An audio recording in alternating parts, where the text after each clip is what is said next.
a moment. It's a update.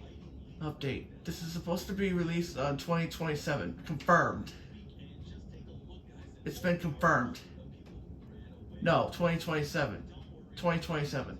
Confirmed. Yes.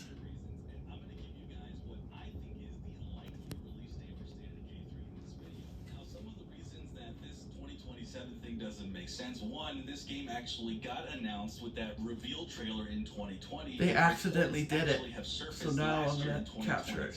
That they were actually already in planning phases for this game even before yes, that trailer. Accidentally uncovered it. Actually, way before the trailer. According to sources, back in late 2018 to be more specific. So that would mean that being generous, maybe they would have started working on State of Decay 3. It's currently unknown right now, Alex. That it wouldn't release to 2027, I mean, that's pretty insane and almost unheard of unless you're like Rockstar or Bethesda. The second reason I think this is pretty nuts is we literally just heard a few months ago that we are set to see deep gameplay dives of State of Decay 3 within the next what would be now 15 months, because when he originally said this, he said an 18-month window. I can't hear. That's only just a little over a year at most. This was talked about by head of Xbox Game Studios Matt Booty recently. Heck, not only that, guys, to dispel this 2027 rumor even further, he went on to mention looking ahead to 2025, we've seen builds of State of Decay 3, and as we look ahead, I'm cautiously optimistic we'll be able to show and deliver a gameplay reveal. Now, we typically don't see gameplay reveals, guys, if we're like 3 to 4 years out and they have no plan to release the game anytime soon, if that makes any sense. And finally, it's been somewhat confirmed by Xbox insiders that they are not hearing this 2027 date, and that's just nonsense. Though I'll admit, guys, I don't have any inside sources, sort of, but if you guys have watched my content over the years, you know nobody does better detective work on this game than me. But I will say this, for those wondering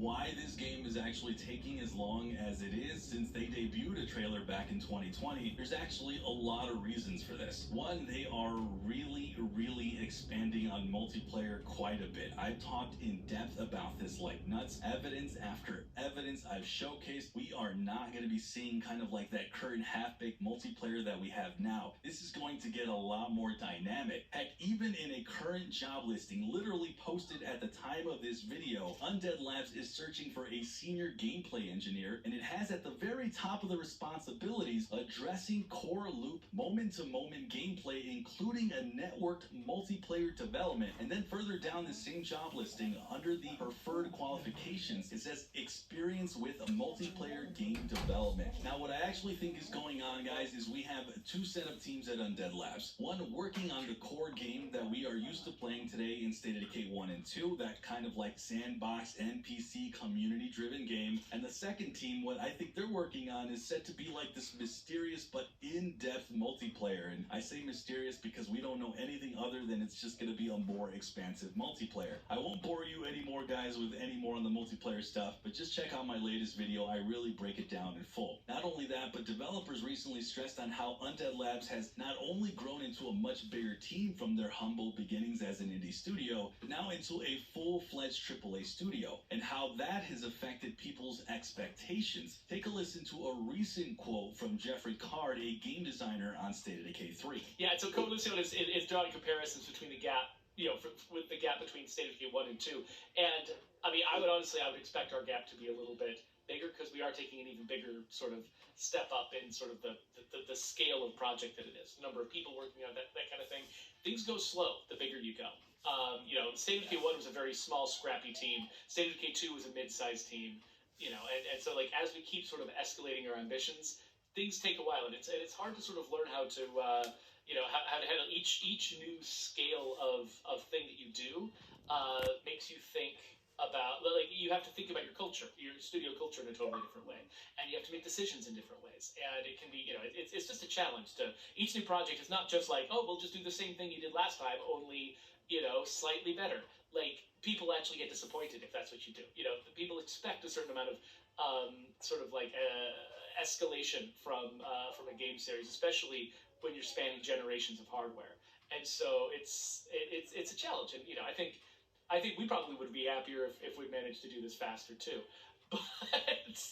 but we haven't, because yeah, I mean the last thing we want is to spend forever, working on a game and not having you see it. My favorite thing has always been, the fast turnaround we always had in updates to State of Decay 2, where we could turn something around really quickly, and and I could, I got to have like feedback for the stuff that I was creating really fast. That was a very emotionally satisfying experience. I would love to get back to that scenario. So we're not just sitting there holding back for fun.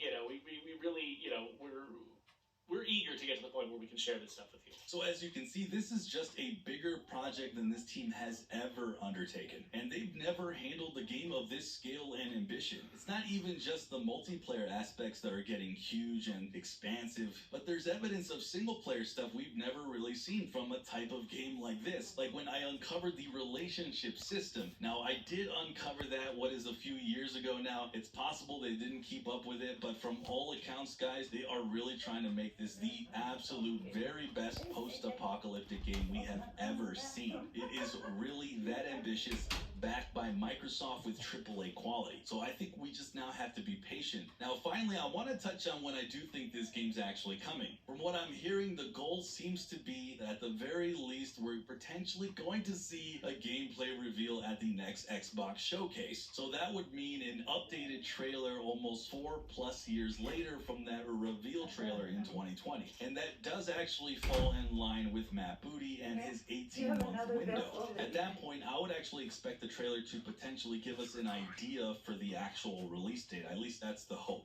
And it's not just this updated gameplay trailer that gives us no release date in sight still, so we'll see. Now, when the release date for this actual game, though, my guess, and I feel like this is a pretty educated guess, is more than likely 2025, like Matt Booty had mentioned before. So ultimately, I think we see that gameplay reveal in the next summer, 2024, and a release date 2025 at some point, maybe in the beginning of 2025. At least that's my ultimate guess, and I feel like it's a pretty educated guess. So folks, we are absolutely still a long ways to go, but I recently did uncover something that I talked about in this video, and I think this is massive, guys. So make sure you guys check out that video on the screen.